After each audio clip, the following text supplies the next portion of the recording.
নমস্কার সবাইকে। জামাই ষষ্ঠীর খাওয়া দাওয়া, মাটন, মুরগি, বাগদা, কাতলা অনেক কিছুই রয়েছে, আরও ভিডিওতে অনেক কিছু রয়েছে, স্কিপ করলে তোমরা মিস করবে। তো দেখো 4:30টার সময় বেরিয়ে পড়েছি, মা ছেলে ম্যাচিং করে। আর তোমাদের দাদাভাই ওয়েট করছে কখন আমি বেরোবো। তো বাড়িতে কিন্তু টোটো ডেকে এনেছি, কারণ আমাকে যাতে এক পা হাঁটতে না হয়। টোটোতে করে নন্দকুমারে যাব। আর তোমাদের দাদাভাই এই টোটোকে 4টার সময় চলে এসছে, আর আমরা সেই 4:30টার সময় বেরিয়েছি। আর আমি জানি 4:30টার সময় তোমাদের দাদাভাই স্কুল থেকে আসবে, স্কুল তো খোলা না, তো ওই জন্য তাও সে 3:30টার সময় চলে এসেছে। আমাদের নন্দকুমারে যাচ্ছি হাই রোড দিয়ে। তারপরে এই যে দেখো নন্দকুমারে পৌঁছেও গেছি, কিন্তু নন্দকুমারে পৌঁছে যা অবস্থা দেখলাম, ওরে বাবারে, পুরো নন্দকুমার জুড়ে দেখো একটাও আমাদের কাঁথি দীঘার দিকে বাস নেই।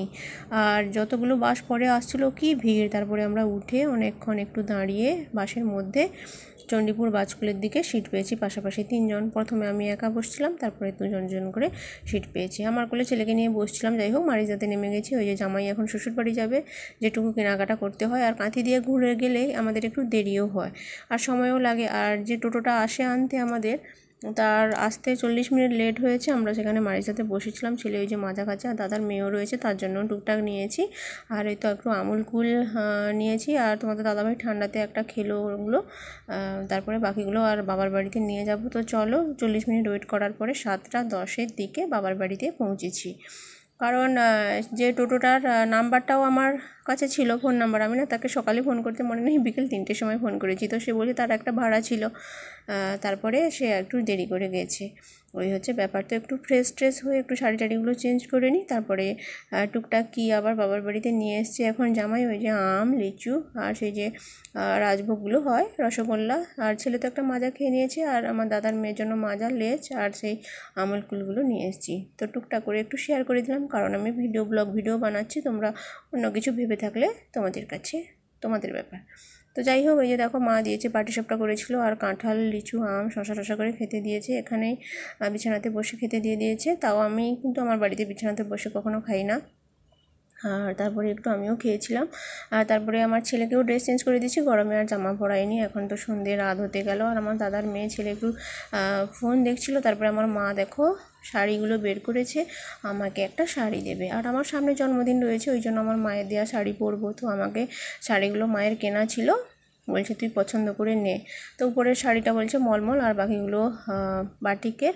আর তো মারও প্রচুর শখ, জানো তো, মানে শাড়িগুলো মানে কিনে স্টক করে রাখা। আর মা যে কেনে, বৌদিও পরে আর মাও পরে। আর বৌদি তো এখন তার বাবার বাড়িতে রয়েছে, তার ছোট্ট মেয়ে হয়েছে। তো আর এই শাড়িটা, উপরের শাড়িটা একটু ভালো লাগছে। আর এই বাটিক হলুদের আর নিচে সবুজ কালারের রয়েছে, ওগুলো অতটাও আমার ভালো লাগছে না। আর বাড়িতে মা আর আমার দাদার মেয়ে রয়েছে, আর দাদা তো টিউশন পড়াতে গেছে, আর বাবা দোকানে রয়েছে। তো এই হচ্ছে ব্যাপার। তো শাড়িগুলো একটু দেখছিলাম, আরও আমার মায়ের নতুন শাড়ি অনেক আগে থেকে কেনা রয়েছে, এগুলো সে বেরও করবে না। আর আমি যে ভিডিও বানাচ্ছি বলে, তুই সব ভিডিও বানাচ্ছিস, এই সমস্ত ভিডিও দেওয়া যাবে না, তার অনেক কিছু রেস্ট্রিকশান রয়েছে আমার মায়ের, জানো তো। আমার মা তো একটু অন্যরকম। তো এই শাড়িটা আমার একটু পছন্দ হয়েছে, এটাই শেষ পর্যন্ত নিলাম। তারপরে আর যে বাকি ভিডিও করতে দেবে না, সে বলে দে আগে। আমি আমার আলমারিতে দেখো অর্ধেক ঢাকনাও খুলেনি। তো এই হচ্ছে ব্যাপার। তো পরের দিন দেখো সকালবেলা 7টার দিকে হয়তো স্নান করে বেরিয়ে পড়েছি, কারণ আমার দাদার একটু কাহিনী বলবো। তো আমার বড় মাও এসেছে, আমার বড় মাকে ডেকেছে। ওই যে বড় মা কলা এনেছে, কাঁচা কলাগুলো গাছের, আর মা তো লুচি করছিল। যাই হোক, সকালে যেরকম জামাইকে খেতে দেবে বলে তো চলে এসেছি। দেখো শাড়ি দোকানে আমার দাদার সঙ্গে নিচে বসে আছে, যে বলে দেখালাম ওটা দাদা আমার। আর তারপরে আমার দাদা মানে তার শাশুড়িকে শাড়ি দেবে বলে আমাকে বলেছিল শাড়ি আনতে। তো আমি আমার বাবা মানে মা বাবার জন্য, জামাইয়ের জন্য কেনাকাটা করে নিয়েছি 2-3 দিন আগে। তারপরে আমাকে সে পরে বলছিল, আমার পায়ের অবস্থা তো ভালো নেই যে আমি হুটহাট করে চলে যাব। তো ওই জন্য আমি বলি, তুই বললি আমাকে একটু আগে থেকে বলতে হতো। আমার পায়ের ব্যথা, আর আমার ঘরে জামাইকেও বললাম, বরকে, তার স্কুল খুলে গেছে, আমাকে কখন নিয়ে যাবে বলো। তো ওই জন্য সে আমি আসাতে তার সঙ্গে আমাকে নিয়ে এসছে, শাড়ি পছন্দ করবে বলে, তার শাশুড়িকে দেবে বলে। তো এই শাড়িটা পছন্দ করলাম, দাদাও পছন্দ করেছে। বলছি দাদার শাশুড়ি মানে মাসিমার বয়স অনেকটাও কম রয়েছে, তো ভালোও লাগবে। দাদা বলছে এটা কী শাড়ি। বলি তুই অত চিনবি না, সব শাড়ি কি আর সুতির আর তাঁতের হয়, জামদানি হয়, অন্যান্য অনেক শাড়িও থাকে। তো যাই হোক, এখানে আমাকে দাদা বসিয়ে দিয়েছে, একটু খাসির মাংসর দোকানে গেছে। আর দাদার বাইকটা এই যে এখানে। আর একটু বাজারেও মধ্যে গেছে, মাছ টাছ কী নেবে। তারপরে বাড়িতে এসে ওই যে মা সব ফল টল কেটে রেখেছে, মার 8টা সাড়ে 8টার মধ্যে সমস্ত কিছু রেডি। তারপরে আমি আবার এসে একটু এগুলোকে সুন্দর করে সাজালাম। আর আমার বর একটু স্নান করতে দেরি করছিল, নাহলে ওই 9:30টার দিকে মানে জামাই ষষ্ঠীর ফোঁটা দিয়েছে, নাহলে মার তো 8টার মধ্যে রেডি হয়ে গেছে সব। এখানে 9 রকমের ফল, 7 রকমের মিষ্টি আর 3-4 রকমের পিঠে করেছে, লুচি, ছোলার ডাল আর সিমই টিমই। তো আরও মা অনেক কিছু করে, তাও একা হাতে করে করেছে, আর বৌদি তো নেই, যাই হোক। তো এই যে ভেতরেই এখানে ফোঁটাটা একটু দিয়ে দিল, জামাই ষষ্ঠীর ফোঁটা। আর দাদার মেয়েকে খিদে পাচ্ছিলো, ওই জন্য ওখানে ওদিকে তাকে খেতে দিয়ে দিয়েছে। আর আমি তো শাঁখ বাজাতে একদমও পারছি না, মার ঘরের শাঁখ। তারপরে মা বলছে দে, আমাকে দে।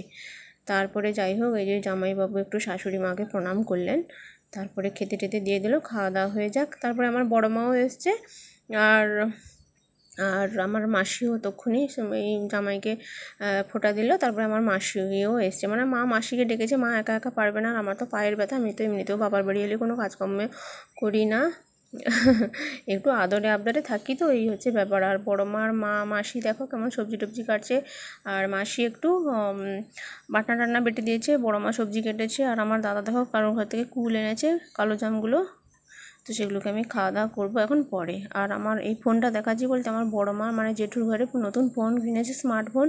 আমার বড় মা এটাতে ব্যবহার করে, ফেসবুক টেসবুক অ্যাকাউন্ট খুলে দেবো ভাবছিলাম, তার নেট নেই। তারপরে আমার দাদা তো তার স্কুলে চলে গেছিলো, ভোকেশনাল স্কুলে, যে দুটো স্কুলে দাদা চাকরি করে। আর এমনিতে ফিজিক্সের 11, 12, 9, 10-এর টিউশন ব্যাচ প্রাইভেট করে পড়ায়। এখন সে শ্বশুরবাড়ি যাবে, স্কুল থেকে এসছে। আর আমার দাদার মেয়ে যাবে না বলছিল, বৌদি ফোন করে ডেকেছে, ওই জন্য আমার দাদার মেয়েও যাচ্ছে। যেহেতু দাদার মেয়েরও স্কুল খুলেছে, প্রাইমারিতে পড়ে, সে সকালে স্কুল হয়, সে তো যায়নি, আর যেতে চাইছিল না, তার মা বলেছে যাচ্ছে। আর তারপরে দাদা আবার হয়তো বিকেলের সন্ধ্যায় চলে আসবে, টিউশন থাকে তো। তারপরে রান্নাবান্নাগুলো একটু শেয়ার করব। তো রান্নাবান্নাগুলো ওই যে ভাজাভুজিগুলো করেছে, যখন সুন্দর করে সাজিয়ে দেবো তখন দেখাবো। আর তারপরে একটু অল্প অল্প করেই করেছে, ভাজাভুজিগুলো কেউ খেতে চায় না। আর কুমড়োর তরকারি, চিংড়ি মাছের কারি, খাসির মাংস করেছে, আবার দেশি মুরগিও করেছে, কারণ আমার জেঠু আর মানে বড় মা ওনারা খাসি মাংস খায় না, ওই জন্য দেশি মুরগি করেছে। আর মাছের টকও করেছে। তারপরে হচ্ছে গিয়ে আমার বাবা দেশি মুরগি আর ওই কাতলা মাছগুলো এনেছে, আর আমার দাদা খাসির মাংস আর বাগদা মাছগুলো এনেছে। আর আমার বর এখনও মানে বাড়িতে নেই বলতে, আমার মার 12টা 15টার দিকে রান্নাবান্না হয়ে গেছে। আমার বর গেছে তার আগের যে স্কুলে চাকরি করতো, সেখানে স্যারেরা জানতে পেরেছে কি করে, আমার দাদা ওই স্কুলে ভোকেশনালে চাকরি করে, প্লাস বাড়ি গেছে একটা স্কুলে চাকরি করে। ওই জন্য আমার দাদাকে বলেছে যে তোমার ঘরে জামাইবাবু এসছে, বলে হ্যাঁ, বলে তাহলে নিয়ে এলে না। তো ওই জন্য আবার সেখানে স্কুলের স্যারেরা আমার বরকে ফোন করেছিল, সে আমার বাবার মোটরসাইকেল নিয়ে চলে গেছিলো, ওই জন্য আসতে দেরি করেছে। ওই জন্য এখন একটু 1টার বেশি হয়ে গেছে, খেতে বসেছে। ওই যে 7 রকমের ভাজা, ডাল, কুমড়ো তরকারি, চিংড়ি, খাসির মাংস, টক, পাঁপড় করে খেতে দেওয়া হয়েছে। আর টেবিলে আমার জেঠু খেতে বসেছে। আর আমার জেঠু আর বড় মার ঘরে দিদিরা, বড় দিদির ঘরে তো মেয়ে জামাই হয়েছে, আর তার ননদরা আছে, ওই জন্য আসতে পারবে না। ছোটো দিদির ঘরেও মানে জামাই ষষ্ঠীতে হতো, তার ছেলের জ্বর, আর তার জামাইবাবুর কি তার এমনিতে কাজ টাজ রয়েছে, ওই জন্য আসতে পারবে না। তো খাওয়া দাওয়া হয়ে গেছে, তো ভিডিওটা এখানেই শেষ করছি। সবাই ভালো থেকো, সুস্থ থেকো।